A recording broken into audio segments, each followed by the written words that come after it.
Good afternoon. How are you? It's so good to see all of you today. Oh, I have to stand here. Okay, just stand here. Are these working? No. I'm here. I'm here. Okay, I'm your professor today. My name is Dr. Linda Manning. I am a research analyst at Morrison Institute of Technology for Public Policy at Arizona State University, and I'm so happy to be here with you today. So, I want to talk to you about demographic changes in Arizona. But before I do that, I really want to touch on what the bishop was referring to when he talked about knowing and loving your neighbor by telling you a little bit about my story. So, who remembers the Andy Griffith show? Mayberry? I grew up in Mayberry. That was my town. I grew up in a really small town in southern Illinois. It was the most beautiful place. I went to high school with 200 people. We knew each other. Freshman through senior, it was generational. The town was mostly white. We had a few black families. And if you look at the class pictures on the wall and you go to 1998, you'll see my senior photo. You go down to 77, you'll see my mother's. And you keep going down to 1960, you'll see my grandmother. We've been there for generations. It's the most beautiful place. We didn't lock our doors. If somebody was hungry, we fed them. In the cold winters, we gave them blankets, and there was no marginalized population. Everyone was taken care of. We knew our neighbors, and we loved our neighbors. We went to school together. We went to church together. We played outside together. What happened? What happened? We've now become siloed. Schools are more cliquish. They're materialistic. It's more about your image than about your learning. Fewer of us than ever as a nation are attending church. There's been a serious cultural shift in our society. So how can we look toward getting back to the culture of yesterday? We won't get back to yesterday because technology has taken us too far. Our populations are broad. Things have changed seriously, but the culture is something that we can grab once more. So we're going to talk about how maybe we can get back there. But first we need to understand where we are. So today I'm excited to first talk to you about why demographics matter. Why do they matter? Why am I talking to you about demographics today? I want to talk to you about a bit about population growth, like population growth that we've experienced in Arizona. I want to talk to you about our current status. So where's our population now? Also, the implications of these demographic shifts. So our population is changing. What does that mean? Why do we matter? Why does that matter to us? Also, I want to talk to you about where we're going in the future. I'm sorry, I want to make sure you can see that. Where we're going in the future, implications of these future population projections. So what does this mean? And also some recommendations, things that we can do to prepare to love our neighbors and love people around us and understand people around us well and do a better job at that. So first I want to talk about why these changing demographics matter. Why is this even important? If you hadn't noticed, Arizona is experiencing significant demographic shifts. From the years 2000 to 2010, we've experienced 25% population growth, and much of these increases have been in communities of color. This impacts lots of things like the political electorate, but also things like education, the workforce, healthcare, poverty, our aging population.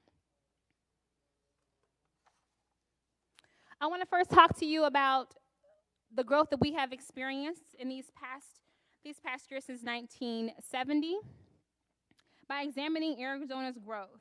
As the graph depicts, the population was about 1.8 million in 1970. By 1990, it had grown to 3.7 million, 2000, 5 million.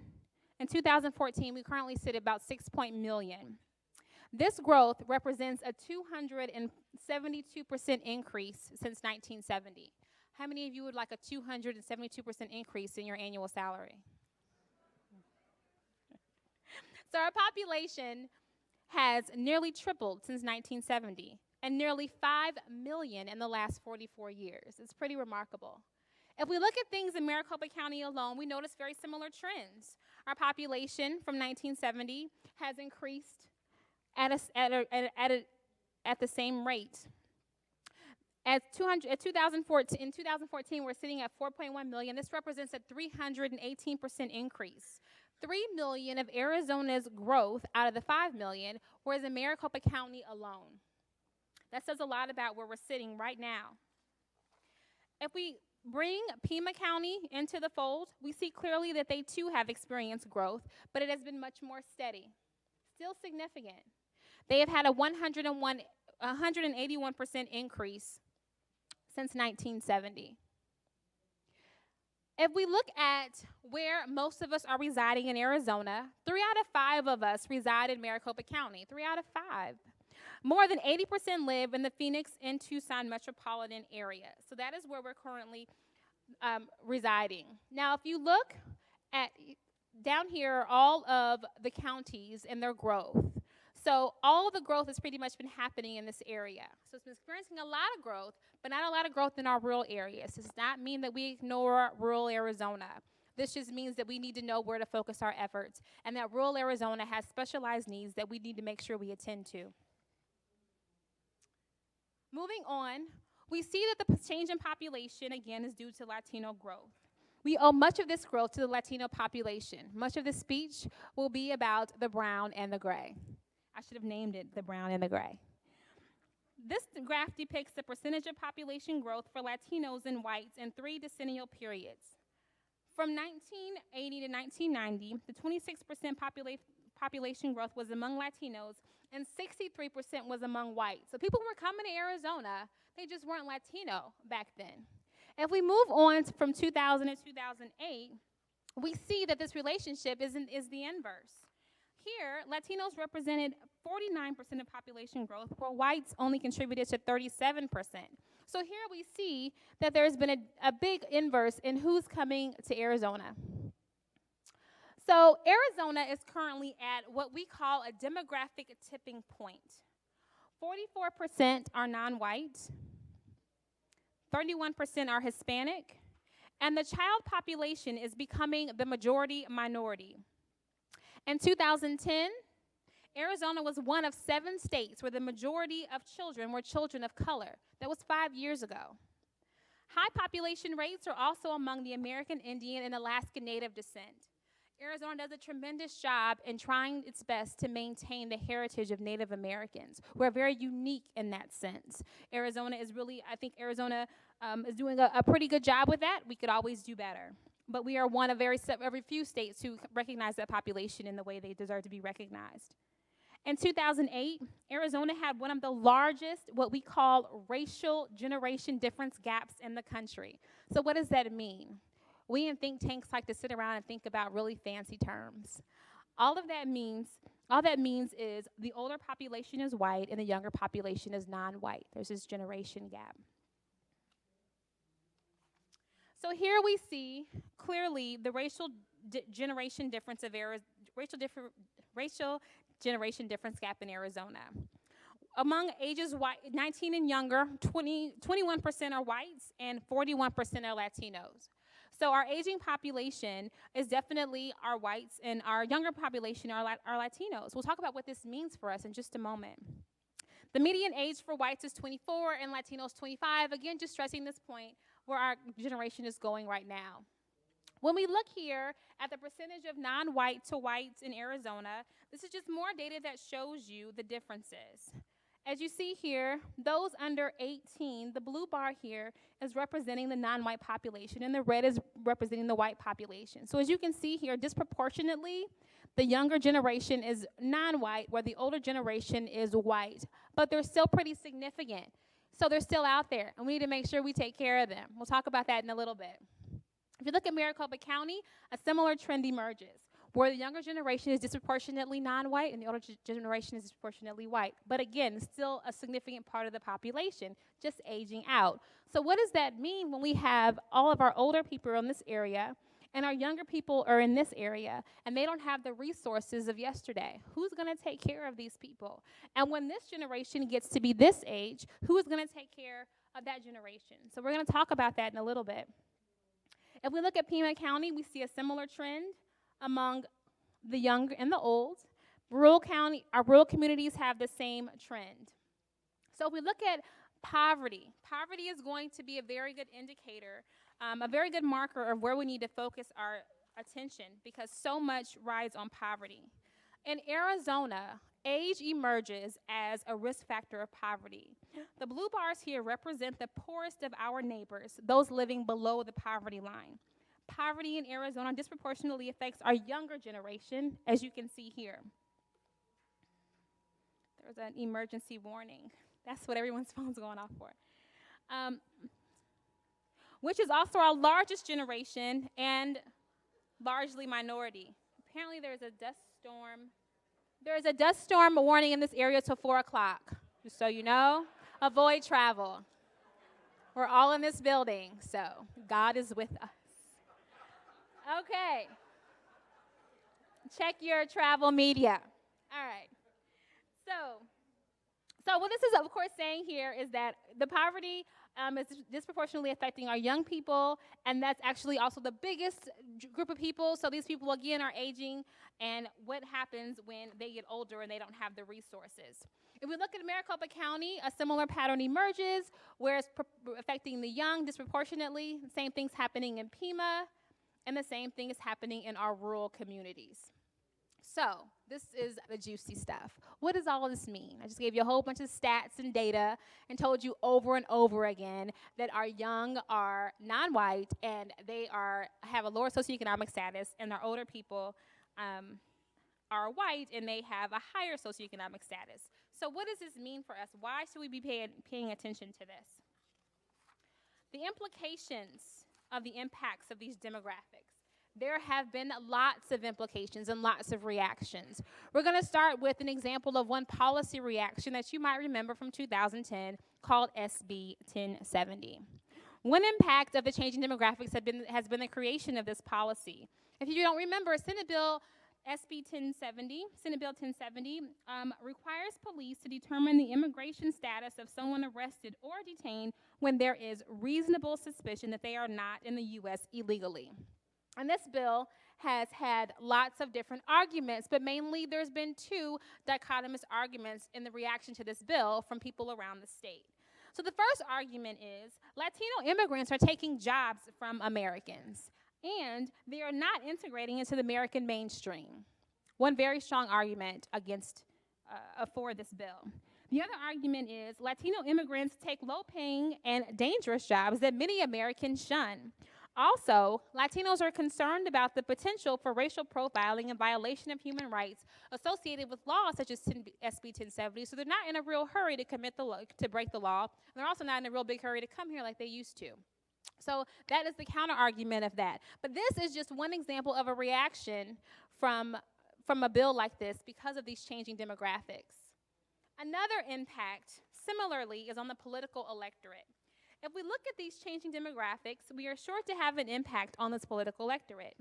Projections from the Center for American Progress show that fast-paced minority growth, coupled with the slow or negative growth among non-Hispanic whites, has a substantial impact on the eligible voter makeup of Arizona. In other words, more eligible voters that are coming up are more likely to be of color than not, whereas the white voters are starting to age out. It's going to be pretty significant for our political electorate. So according to their projections, in Arizona, more than 175,000 Hispanics will enter the voter pool as roughly 10,000 white voters leave the same voter pool. This is going to be a tremendous impact for our political electorate. Looking at another implication of these changing demographics is our look at poverty. So taking a look at poverty, this chart shows the U.S., this chart shows American household income by race or ethnicity for Arizona between 1999 and 2012. So what you see here is in 2012, 29% of all Hispanics were in poverty. But if you look at 1999, it was even less. 24.5% were in poverty. So what is this telling us? The impact of poverty is not getting better. It's getting a lot worse. It's pretty scary if these people are our future generation. So what does this mean for us? What does the impact of poverty do for things like health and education for the future of Arizona? Let's take a look here. So as we talked about, our population in Arizona is becoming largely Latino and also growing up in poverty in the current situation. So far, we've seen that poverty alone, there's another emergency. Check your phones. still have a dust storm. Still there. So I'll give you a moment to good old warnings. Okay. So poverty alone has several impacts on health and education. During childhood, poverty may compromise health in several ways, such as low birth rate, malnutrition. Not getting the right kinds of foods contribute to deficiency in micronutrients, which is now micronutrients like vitamins and minerals, which can lead to both psychological and cognitive development issues. Also, familial stress. Poverty can also have long-term educational impact. Poverty during the first 4 years of life makes it statistically less likely for a child to graduate from high school. And in Arizona, Hispanics in Arizona are 2 times less likely to graduate from high school than their non-Hispanic counterparts. Children may also be left behind when they're in poverty because they have lack of access to things like quality public schools, preschools, enriching toys, trips to the museum, interactions with things that are going to help their development. And also, children growing up in poverty have less concrete breathing space to learn due to things like substandard housing and living in very dangerous neighborhoods and dangerous environments. So as you can see, poverty is a huge hindrance. It doesn't just mean that you're living paycheck to paycheck or you're having a hard time getting by. This has long-term effects on the health and education of our next generation. And again, this is who's going to be leading us in the future. These are the future leaders of our nation, of our state. This is something that we should definitely pay attention to and see how we could impact.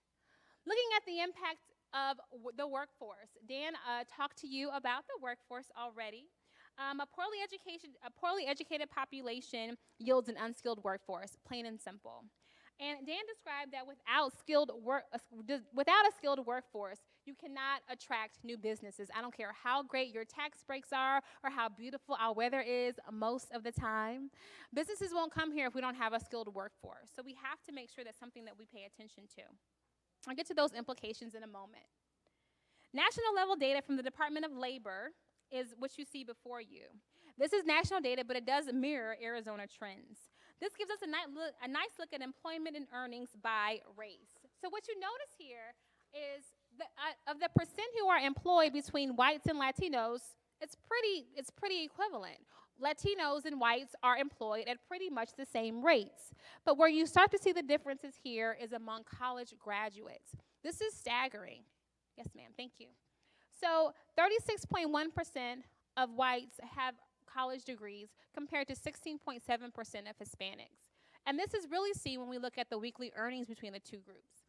So whites are earning $775 per week versus $549 for their compared to their Hispanic neighbors.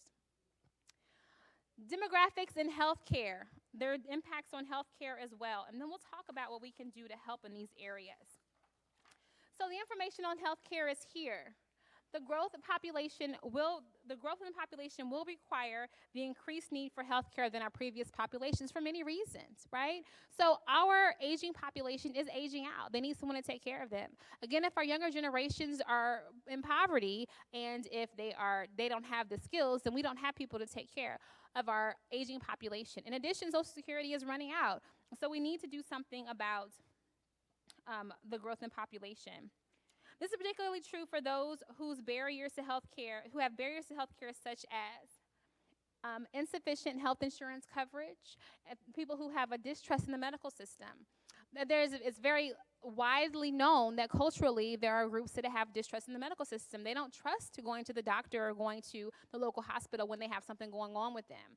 That's something that they just have a distrust of due to the history of the medical system in the U.S. This is especially true for and lack of access to medical care, especially in rural Arizona. They don't have a Banner hospital they can go to down the street. When they don't have the access that we do in other parts of the state. Healthcare will also be impacted by the 12.2% of Arizonans living with disabilities. This is something that Erica will talk to you about in depth. But it's important to understand that the people living with disabilities is the second largest minority population in the entire state. People living with disabilities, that group is more than all the blacks, all of the Native Americans, and all of the Asians combined. That group is very large, and it's only going to get larger because as we age, all of us will probably develop some kind of disability because that's just the natural aging process. And there's going to be something that has to help us pay for that and people to care for us. So this graph here, that's that information, I apologize. This graph here shows a numeric change in the projected U.S. population by race between 2000 and 2050. It's expected that we will have 97.2 million more Hispanics by the year 2050. So our future is obviously Latino, right? So Arizona will be a majority minority state by about 2030. It'll be a Hispanic majority state by about 2040 or so. And one thing I want to stress here is that 97% of Latinos under 5 are already U.S. citizens. They're already here. So this population growth is not coming from immigrants coming to the U.S. and hopping the border and breaking the law according to our current state, or according to our current laws. These people are being born right here, and they're just as American as you and I. And we have to figure out a way to love them and accept them, find out what they need, and meet them where they are. That's our job. Thank you.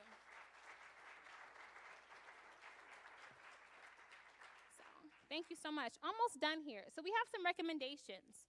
What can we do to impact these changing demographics? Take proactive measures to ensure our aging population is taken care of. Yes, ma'am, thank you. I'll talk about those in a moment. Education and workforce. If we fix education, we'll fix the workforce and the economy. We'll say it over and over again. Education is paramount. Do things for early health care and infrastructure that I'll talk about in the coming slides that I haven't shown you because I don't see them. I apologize. So we'll talk about these in detail a little bit, and I'll let you all go for the day. So we have to take care of our aging population. I'll say this over and over again. I adore my grandparents, and so this is something that's dear to my heart. We have to make steps to ensure our aging population is cared for. We can do this in a lot of ways, but here are some suggestions. Establishing and supporting programs that improve education and job training for our youth, especially in the area of medical care. I also teach at a community college here in Maricopa County, and I have so many students who are not as prepared for university because they're not as prepared academically, but they're so eager to learn. And they're in community colleges because it's just a better fit for them. And so many of them are so passionate about being nurses and healthcare workers, and they need that training and support. So we need to provide that for them to not only enrich them, but also to make sure we have somebody to take care of our aging population. Something else we can do is lobby stakeholders in our legislature to improve healthcare coverage for seniors, provide additional support and funding for community healthcare workers so we can really get to our neighbors and friends who are in our rural communities, and also increase access to healthcare. I'm going to go through these quickly because I think we're about out of time. Some interventions in education, like Head Start and Early Head Start, are designed for low-income families to help prepare them for kindergarten and give them an edge up on success.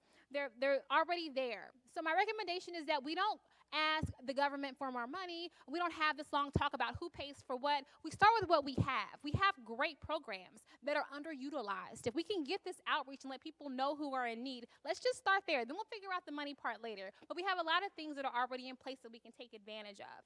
Home visiting programs is another one. It's a free program that parents can elect into, especially low-income moms and first-time moms, that has a community worker come to their house and give them information on parenting, developmental milestones, and things in order to help them in their first time being parents.